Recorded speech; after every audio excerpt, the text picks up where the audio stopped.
Ilaw ng tahanan. O aking ina, bakit ka kumukurap?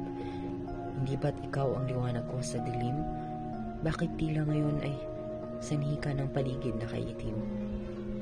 Naiintindihan ko na kahit na ikaw ay nagsisilbing bumbilya ay napapagod ka pa rin, na para bang pasan mo ang mundo, ngunit dahil sa pagmamahal mo ay kaya mo itong tiisin.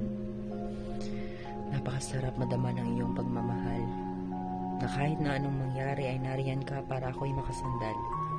Di napapagod o di nagpapakitang pagod, para maging malakas ang pamilyang iyong sinisinigang kay lugod.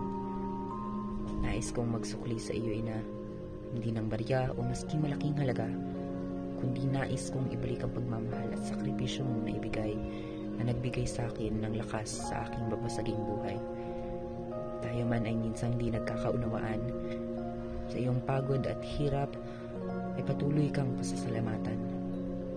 Di ko man maibigay ang lahat ng mga ginto sa iyo, naway aking respeto ay maging sapat para mamili ka sa piling ko. Ikaw na nagsilbing bumbilya sa aking buhay, na minsan man ay kumukurap, ngunit ikaw pa rin ang nagbigay buhay sa akin upang mangarap. Buhay ko'y utang sa iyo, o aking ina, nawa ay makasama pa kita kapag ako'y nakapagtapos na, o aking ilaw ng tahanan.